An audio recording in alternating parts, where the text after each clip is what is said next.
Welcome back to the Kick-Off. Today I'm joined by Jacob, KG and Josh. We are reviewing the FA Cup game where Manchester United, down to 10 men, possibly the worst Man United team for 30 more years even, knocked out Arsenal in a season that was supposed to be where everything came together. I've got to ask quickly before we jump into further debate here. Jacob and KG, just one-word answers. Jacob first. Who deserved to win that game? Arsenal. KG, who deserved to win that game? Arsenal. I like it. Which makes it even better for him. Fuck me. Jacob, what's your feelings after going out of 2 cups in 1 week? Well, I might remind you, we're not out of the League Cup yet. There is one more leg of that game. No, I understand that, but let's be real. I ain't got much hope, Brian, but there's a tiny slither. No, look, I'm not gonna take attention away from Arteta. They were his players on that pitch yesterday. I think to break down Arteta, you have to think about a few things. You have to think about the players he puts on the pitch. You have to think about the style of play, and you have to think about whether they're effectively creating enough chances to win a game. Are we creating enough chances to win games? Yes. Has he put forward players on a pitch that can reliably score goals, especially in Saka's absence? Absolutely fucking not. And that does fall on him. Am I Arteta out? I don't think so. There needs to be serious conversations in this window and the next window about how he recruits and how people challenge when he recruits and the kind of players that get brought in. Yeah, it cannot be that we keep relying on players like Kai Havertz, who I'm sure Josh is very excited to remind me cannot finish his fucking dinner. Whether it be Martinelli, who I think it's got worse. Honestly, I think Martinelli's getting worse, and that's not the manager. He shouldn't be coaching a guy who was an 18-year-old Brazilian player who looked fucking brilliant under Emery. He's worse. Let's be brutally honest about Gabby Jesus. Has he given us enough over the last 2.5 years? Absolutely not. Raheem Sterling, waste of £100 a week. You might as well be putting that into a fucking charity. Like the players he's brought in the attacking third, it is crazy. I've seen criticism for Trossard. Trossard's been the best attacking signing that Arteta has made. I think that says a lot, doesn't it? The fact it that says Trossard, a fucking lot, because he shouldn't be on the pitch yesterday either. Yeah. I didn't want him playing He's yesterday dropped either. off a cliff as well, hasn't he? Yeah, if we're he's being got off honest. But look, he's one of them. We bought him at 28, 29 years old. He's given us 2 years, 2 good years. Fine. I ain't got any issue with that. There's other players on that pitch where I've got a lot of problems, and look, I haven't quite fallen into get this manager out territory yet, because I'm long in the tooth enough to remember what it was like before this manager. But something has to happen this window. I think it's the most important transfer window of his career so far, Arteta. Especially with that injury to Gabriel Jesus, because now there isn't really an excuse for not going and signing an attacking threat. Like, we're really going to find out what the real truth of Arsenal's aspirations and ambitions are in this window, in my opinion. Arteta, on the other hand, has no problem with money being spent on him. He's the second highest paid manager in the world, apparently. I don't know if that's completely accurate, but that's what I've seen all over Twitter. And Arsenal obviously now have 1 goal from their last 8.23 XG, which means they are missing sitters. We've seen Havertz missing sitters against Newcastle and in this game. But it was Garnacho to Bruno who made the first goal, KG, capitalising on Gabriel's mistake. Garnacho, a bit of an improved performance here. I was surprised to see him start. Absolutely. I think the manager's done what he needs to do with Garnacho. I think he was getting a bit too big for his boots. The ego was showing. And you can see one thing of this manager is he's got no time for the big egos. You've seen the guy with the biggest ego in Marcus Rashford. He's nowhere around it. Yeah. Garnacho had blonde hair. He wasn't in the team. He had him training at Carrollton like, mate, you're not going to be a part of my team. And I think the biggest issue was, I think he was talking to me, back to him, wasn't listening, no eye contact, nothing. This manager says he watches everything these guys are doing. Gradually bringing him back into the fold. You saw in the Liverpool game, had a big key moment in that game. And then we see him starting, which says a big thing, because you're like, wait, where the hell is Ahmad? And yes, Ahmad had a bit of a knock, but it's a massive, belief in the kid to put him in. So has that great setup. And Bruno, what a finish. And these are big games. I know a lot of people do talk about Bruno. He goes missing in the big games, but fake captain, this, that, and the other. Well, we saw the difference of what a captain's supposed to deliver to what Odegaard was delivering. We'll talk about him later. Amorim, you can actually now see the culture within that Man United team, and his expectation is kind of like, it's spreading. That was the the major moment for me is the fight. Like we had something set us off. The referee set us off and we got into siege mentality and it helped us win the game. The referee wasn't great. He was fucking terrible. Havertz misses a big chance after that. We'll get into his all-round problems right now in a bit after he misses the penalty. But Delors, second yellow card, lads. Did anyone agree or disagree with that particularly? Because when he went sliding in the way he did on a yellow card, in my head I thought, I don't know what the contact was in real time, but you're mental for going in on that. It wasn't like a goal mouth opportunity. The desperation that he showed didn't add up to the actual circumstances. He must be the stupidest son of a bitch on the football pitch at that point. Yeah, but like KG says, KG, like you say, you got fired up, didn't you? You got fired up as a team, and you saw handbags, Maguire getting fed up a little bit later on. But it's like, okay, if you like, and don't did you think it was a red card, Jacob? I think it is a red card. I'm going to be honest with you. I don't think he fucking touches Mikel Merino, who rolls around like a sack of shit. I can also remember Arsenal United games 20 years ago where people are getting fed up if you blow that up for a foul. But ultimately, modern football, you slide in like that. Yeah, on a yellow card, it's dumb. And I do just I hear what you're saying, KG, about United got up. United were up for it. United wanted a fight. From the Arsenal perspective, everyone I know was saying they're going to get a red card in this game. Every Arsenal fan I know, we were saying they're too fired up. They're not in control of themselves. They're throwing themselves into things they shouldn't be. And they were too emotional. And I do think it kind of reminds me of, when a new manager comes into a club, it's the first thing they try and do is get full commitment from all the players, get the fucking energy up. And I think that's right. I think in time, what Amorim's going to look for from those United players is maturity. Not yet. Yeah. First, it's about getting them running again. Then he's going to come for maturity. But there wasn't much maturity in that tackle from Dalot. Just on Delors though, because we've seen this before, and Man United do have a problem with I was watching a game, and did Bruno get the yellow card before Delors one? I think he did, because he took off his shoe, he took off his boot, threw it on the ground, and I was like, we're not going to finish this game with enough. The players will not be there. Like, I was looking at this, and then after Delors, you're thinking, because he's either issue with Delors this season or just how he's almost regressed. He's gone backwards, and it doesn't make sense because it's not like there's a language barrier. Manager's Portuguese, mate. You lot should be fine. There's no excuses for you going out there and just messing up his instruction. But the first one on Skelly doesn't make sense because you caught wrong side of him. Okay, whatever. The second one's the most criminal because he actually takes a bad touch, and to make up for it, he just goes diving in. And I believe that Man United would have won that game 1-0. We wouldn't have gone to extra time had that moment happened. Arsenal weren't scoring for love nor Arsenal weren't scoring. Arsenal was not scoring in that game. That's how I just want to check with Josh. Do you think it was a red card, mate? I think the way he lunged in, I think you open yourself up for it. And also, to be fair, I don't know, and correct me if we're wrong here, but I don't think VAR could have overruled that. We're lucky because if we had VAR yesterday, a lot of players would have been out for Ugarte would have been gone. Maybe Garnacho would have been gone. Kai Havertz. There was a lot. The handbags actually, we're so lucky. There was a headbutt, I think, as well. So Havertz went down. You say that, KG, and I'm going to say as an Arsenal fan now, if there's VAR, we don't score the pen anyway, but we don't get that pen with VAR. No, I don't think it was. A good point. I mean, we'll come on to that now because Gabriel made it 1-1 with a really good strike for a defender. It was a hell of a strike. And then Havertz goes down in the box. I mean, I don't even know if there was any contact from him and Maguire, minimal at best. And he throws himself to the floor, wins a penalty. Are you all agreeing that wasn't a penalty, yeah?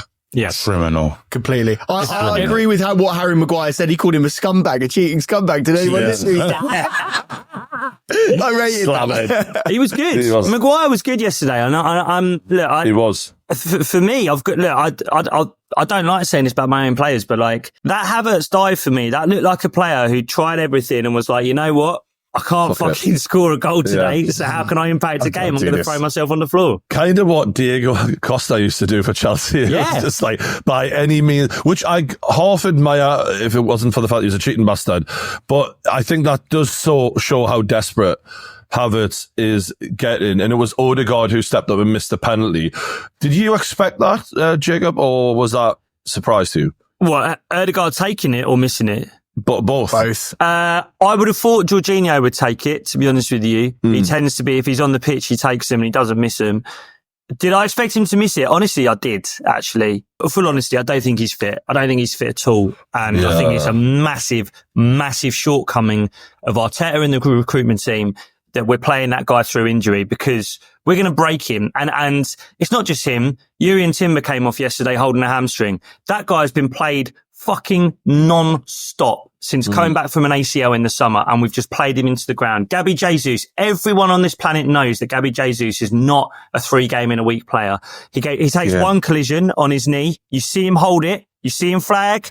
They say, no, keep playing, mate. He keeps playing, does his ACL. He's going to be out for 9 months now, Gabby Jesus. We play players into the fucking ground, and I tell you what, that's insane. That we're going to come to the negotiation table this summer. Saliba's got 2 years left. Erdegaard's got 2 years left. Saka's got 2 years left. We're going to ask all of them to commit the best part of their careers to this club. And I say this now. This is my biggest criticism of Arteta and the board. If those players were to turn around and say, I cannot trust you with my prime years, not just to put the right medals around my neck, but not to fucking break me, we wouldn't have no complaints, because it's not fair what they're doing to those players. Every other club has looked at what the schedule does now. The schedule's completely different. This isn't what football was 5 years ago.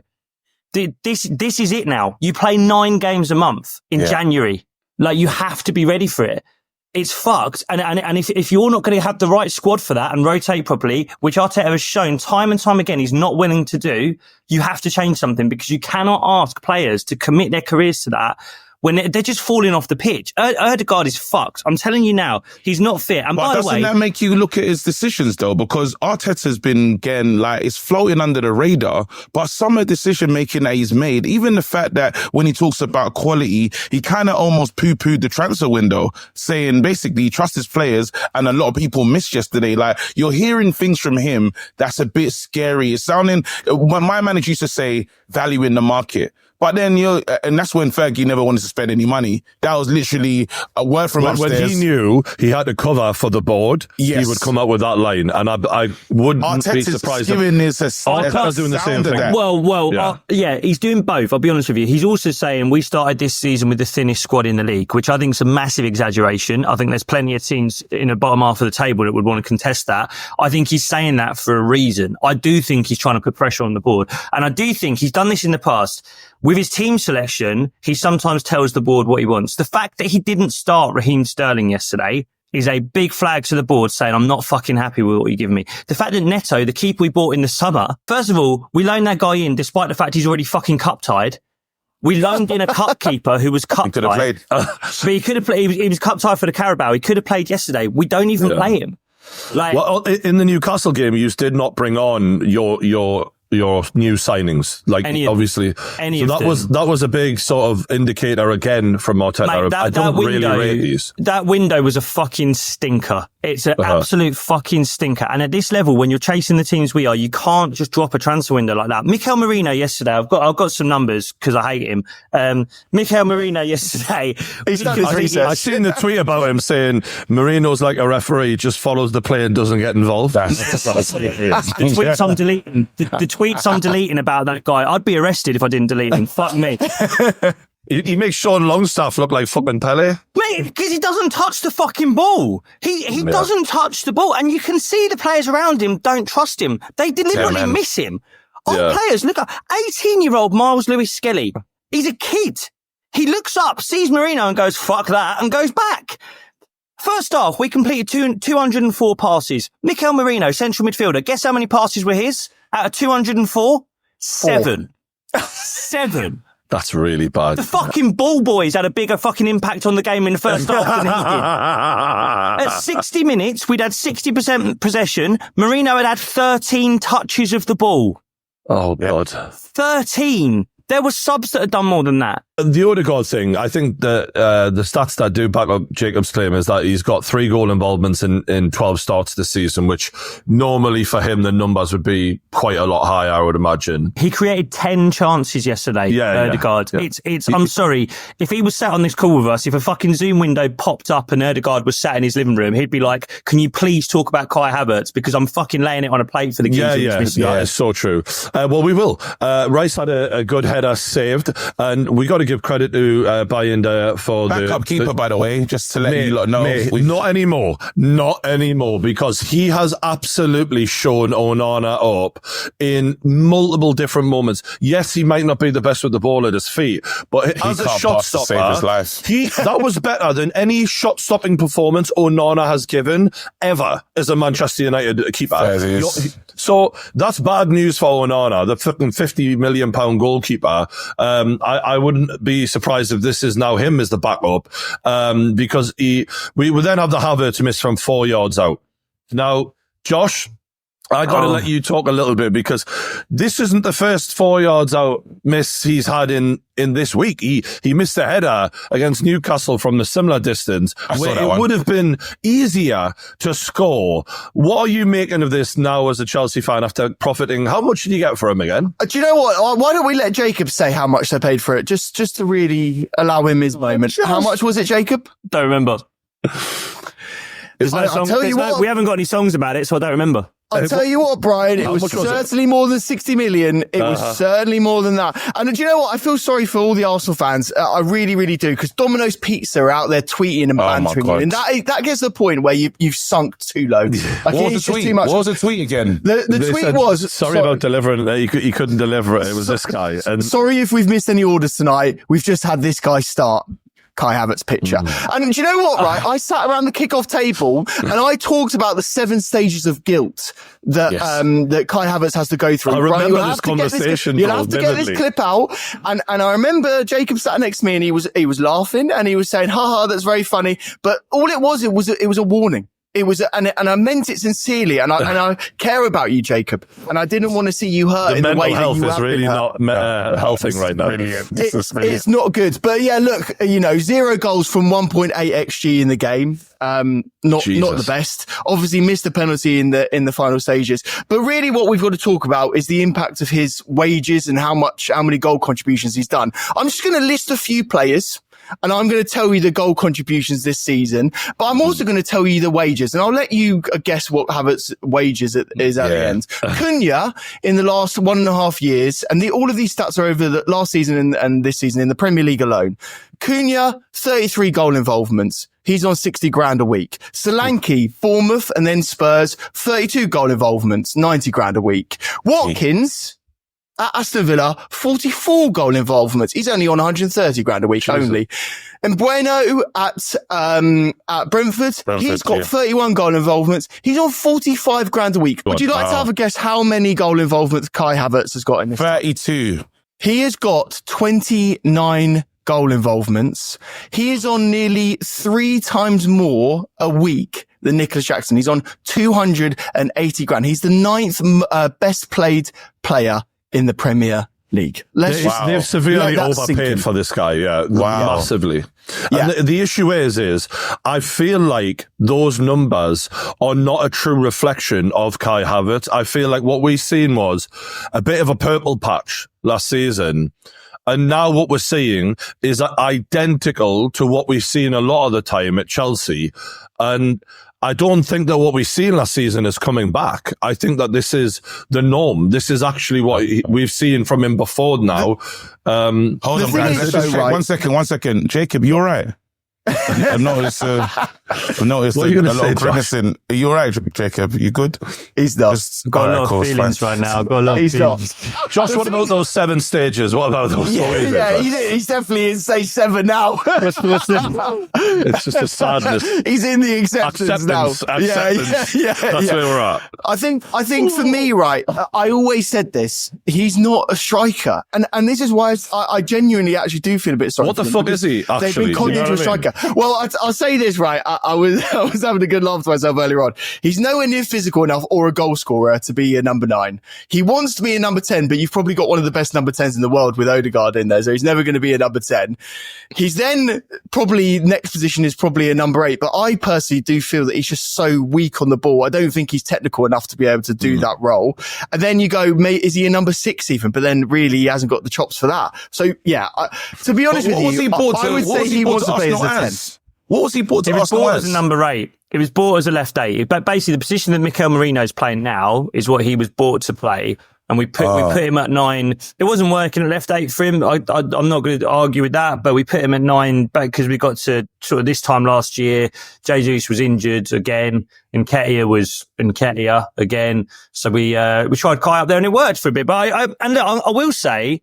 And now, a word from our sponsors. Now, I've been doing a lot of traveling lately from Saudi Arabia to LA, and I know a lot of you've got travel plans for 2025, and there is one app that you have to download, and that app is Saily. Now, Saily is a brand new eSIM service app, and what it does is it gives you a local SIM card that you can use when you're traveling, so you don't have to pay those crazy roaming fees just to send a text back home. They've got eSIM plans for over 160 countries and 8 regions, so wherever you're going, they're going to be able to make sure you're connected. Now all you've got to do is click the link in the description below and you can download the app to iOS or Android. Then you buy your plan, just choose the best time frame for you. Then you just install the eSIM on your phone, and when you land at your destination, you can activate your plan instantly. And with Saily, your eSIM only ever has to be installed once. So after each trip, you can turn the eSIM off, and then when your next one comes along, you buy a new plan for where you're going, switch your eSIM back on, and boom, you're back in business. And what I love about Saily is that when I went to LA, the eSIM for them was actually faster than the hotel Wi-Fi. And obviously when I left the hotel, I didn't have to worry about not having any Wi-Fi and all of that nonsense because I was constantly connected. So what you're waiting for, get sorted for your next trip away by clicking the link in the description below and downloading Saily now. Just go to saily.com/kickoff and use the code KICKOFF,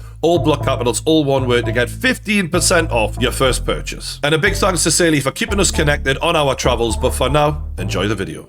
Do I think he's a proper, typical goal-scoring number 9 in the mould of an Isak or a Harry Kane? Absolutely not. Do I think if you've got 2 proper fucking banging wingers either side of him, can he do a job as a false 9 to a level that you need in a functioning team?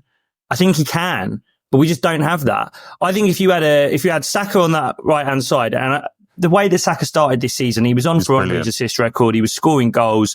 If you had the same level as Saka on the left-hand side, if you had a proper left winger, an Anthony Gordon-style left winger, I think you get through a season with Havertz. No problem. I think win a league? I think you can win this Premier League. Yeah, I honestly do, Brian. I think you can win this Premier League. If you've got an inform Ødegaard behind him. You saw last season, I expected a lot of things, Jacob, on this call. One thing I did not expect is for you to say we can win the Premier League with Kai Havertz. You can, Brian, you can. As your striker. We got 89 points last season. 89 points last season. We broke our goal scoring record last season. 89 points walks you this Premier League. You don't play that football he had. Do you really think that he can do that again? Do you think that we can see that again from him? I think we needed to see it last season because we didn't see it on the left-hand side. As I say, I think if you had a proper left winger picking things up, I think you get through. I honestly do. I honestly do. If you play him through the middle and you have a fit and firing Ødegaard, Saka, and a good left winger to the left of him, yes, you can get. I have to say something different. I have to say something different. We've seen the likes of, well, we all witnessed Isak. He's hurt my team. He's hurt yours. But we can true movement, like real striker, real movement, and this is what happens where you can expose these players and make them look bang average. I don't think Kai Havertz has that. And the worst thing, even when you talk about the style of football.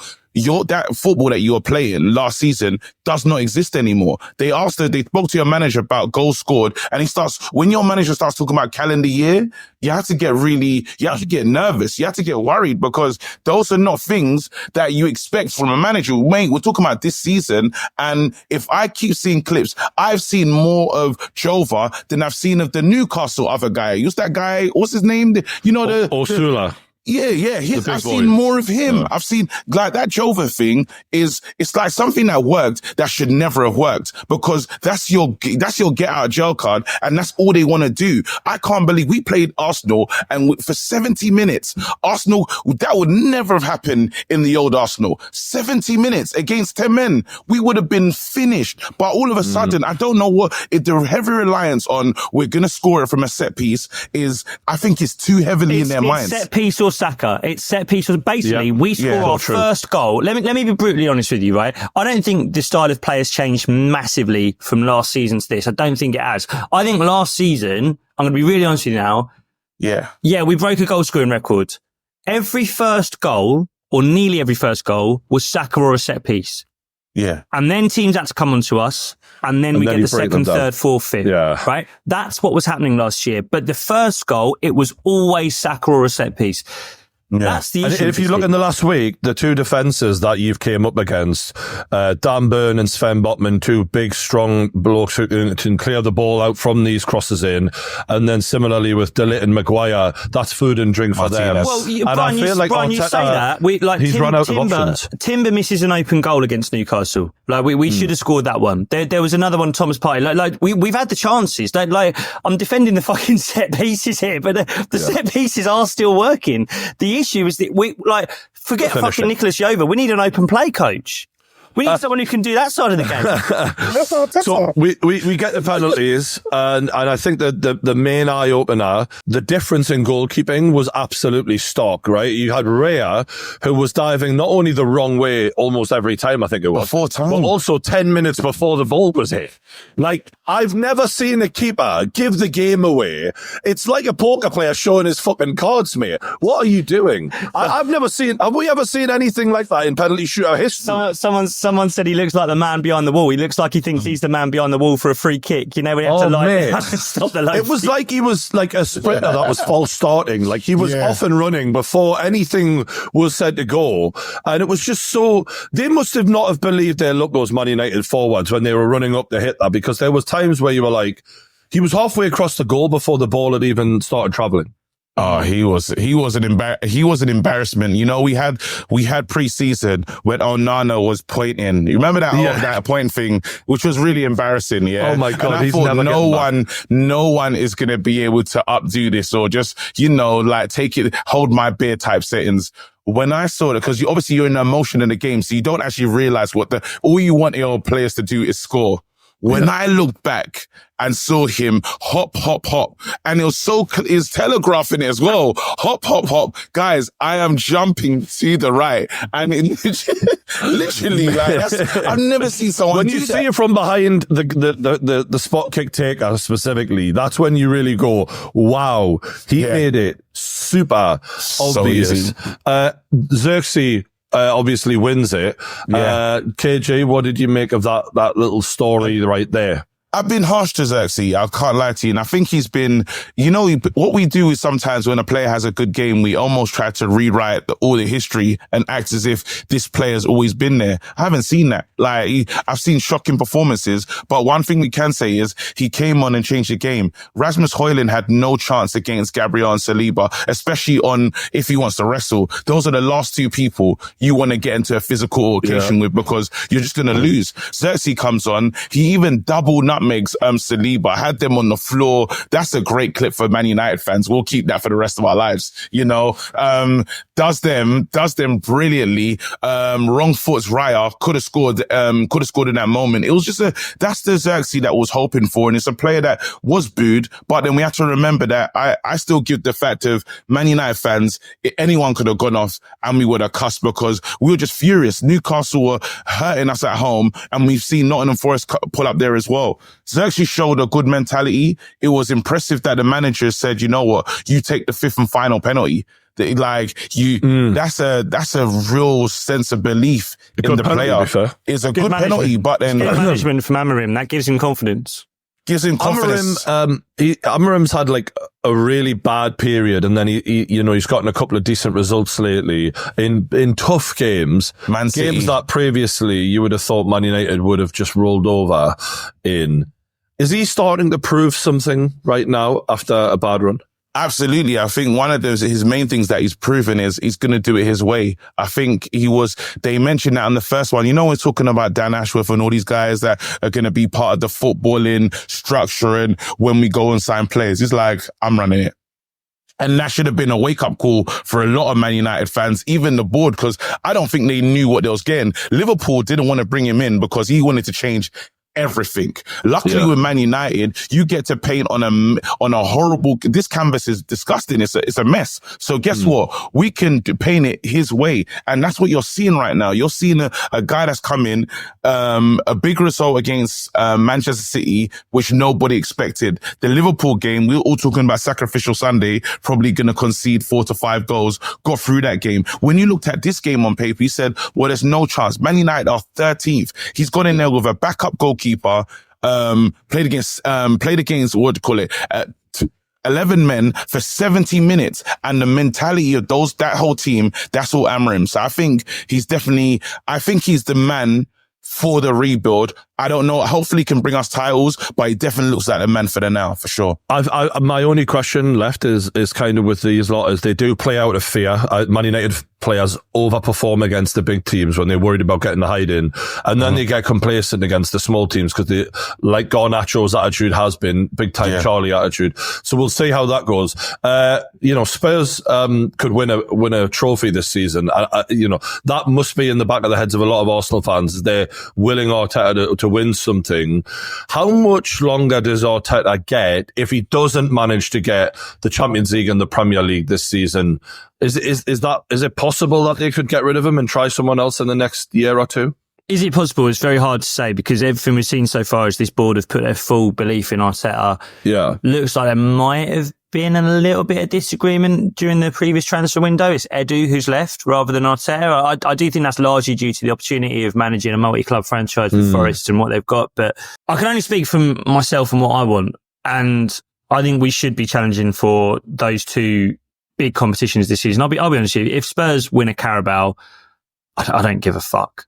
Honestly, okay. I don't give a fuck. What if they win the Europa? First team, first European, they have something that you don't have. Listen, there's a lot of people who've got things I don't have, KG. I don't always want them. Do you know what I mean? Spurs have got a lot of things I don't have. I don't want all of them. They've got Timo Werner. I don't have Timo Werner. I don't want him. Do you know? I've seen a picture of Timo Werner and Havertz holding the European Cup, and someone saying that Thomas Tuchel deserves a knighthood for getting these two to get to this point. Yeah. Fuck me. They won that cup, by the way. I just feel like Arteta... The crowd are turning, and not entirely. Like, there's obviously a lot of support in the stadium, but like, this is how it starts. We're getting close. You keep missing those opportunities, and then eventually people go, "Fuck it, we'll try something else." You know what I mean? Yeah. So a domino needs to fall in the next year and a half, essentially. A pal of mine, journalist who gets a lot of shit on Twitter, Miguel Delaney, he compared us to 92-93 United, pre-Cantona United, in that we'd built all the blocks, the defence is there, the style of football is there, the way that we play is there, and it is there, by the way. Like, I know people complain about the style of football. We created 3 point something XG yesterday. That's enough to score 4 goals usually. Yeah. We need that next big signing, and it needs to happen. And I don't think it's that we can't afford it. I think that we're scared. I think we've been scarred by the Pepe signing. I think we're scared to roll the dice on forwards. He has to do it, and he has to, it's the biggest one for me is the recruitment from Arteta. Do I wish we were playing football like we were 2 years ago? Yeah. But I also remember 2 years ago where we'd throw away leads, where we'd get embarrassed by West Ham, where Southampton would be 3-0 up at home when we're trying to win a title, right? It wasn't sustainable. And I understand why we've gone a little bit more pragmatic. Do I think we've gone too pragmatic? I do, but I think that's mainly about the players we put on the pitch. And yesterday, we put an 18-year-old midfielder at left back to help us in ball progression. There's still ballsy stuff happening from Arteta. If I've got one fear, right, and this is separate from the recruitment, one of my mates said this, a Liverpool fan. He said he looks at this Arsenal team and he goes, when they're allowed to play, they're fucking brilliant. When they can just play, they're great. But there's an intensity, and you know what you were saying about the goalkeeper, how he's throwing himself before? That's coaching, right? We know that's coaching. We know that's a goalkeeping coach has said to him, mate, your boy's going to go that way, dive that way quick. Sometimes for me, these players just look overcoached. They look overcoached. They look overdrilled. Martinelli spends too much time tracking his fullback. Saka spends too much time running backwards. You watch Mo Salah. Mo Salah's not fucking tracking back. We talk about Trent Alexander-Arnold. He's doing it on his own. Saka doesn't have that freedom. And I just look at these Arsenal players sometimes, and there's an intensity, there's a desperation. You look at fucking Declan Rice. Declan Rice has aged 10 years since joining Arsenal. That comes from the manager, right, Jacob? In terms of the amount of pressure that Arteta is applying to these players is making them potentially, I think so, seize up at the big moment. And I remember like Liverpool having a season a bit like this, where just the injuries just kept coming and they fell away and they finished 4th or something like that. But they'd already won a Champions League. So there wasn't that desperation. There wasn't that. I almost feel with Arteta sometimes it's like, it's insecurity. is he knows he's won nothing. He knows that the Raptors are at the door if he doesn't win something this season. He's got contracts that need to get signed. And it's like, he can't just relax and go, look, it's working. We're good. You're good players. This might not be our year. We've lost players. Like, if you'd have told me at the start of this season, we're going to lose Saka for 4 months, we're going to lose Ødegaard for 3 months, I would say to you, we're competing for 3rd or 2nd place. Right? Cause you are. Look at City with Rodri. Imagine Liverpool without Salah. You lose your best players. Guess what? You're not as good. It might be that simple.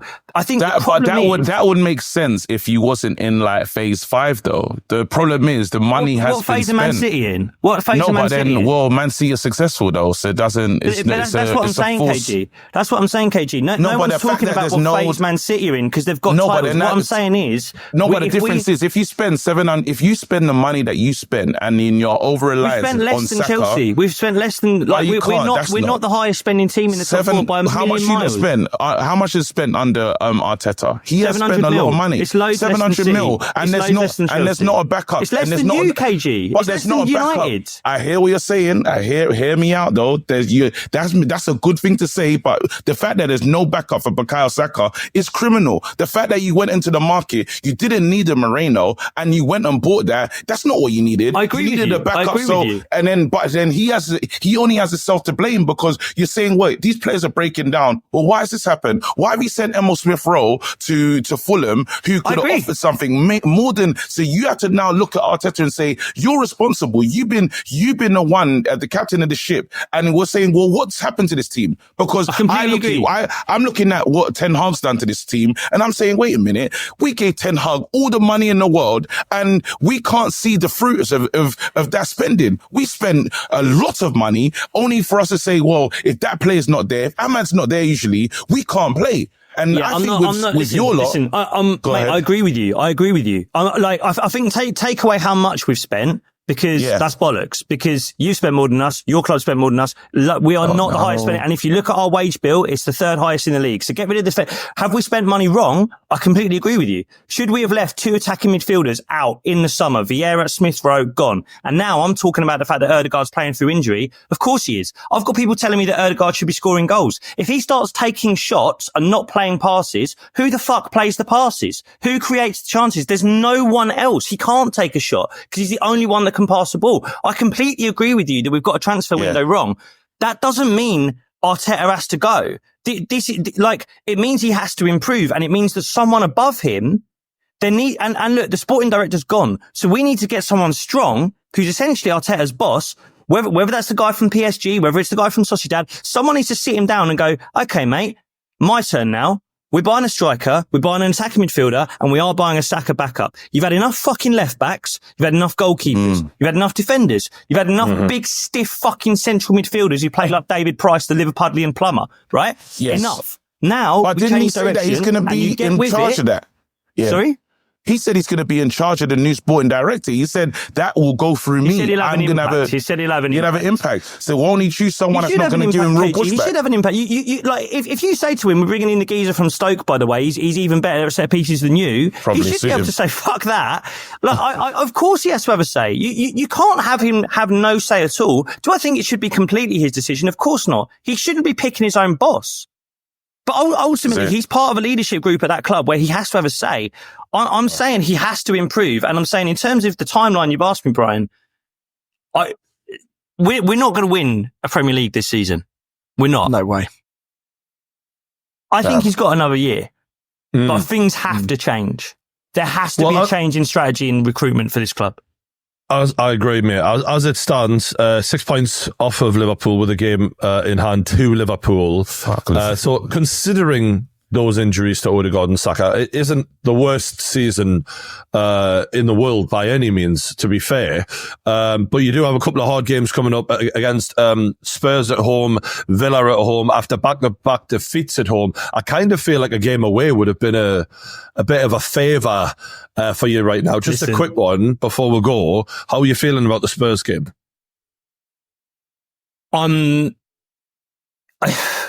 I'm scared because if we don't do what we have to do in that game, doesn't fucking matter what I think, the fans will drag him out of that stadium. Like honestly, KG's mates at Arsenal Fan TV, they'll jump the fucking stewards, mate. They'll drag him out themselves.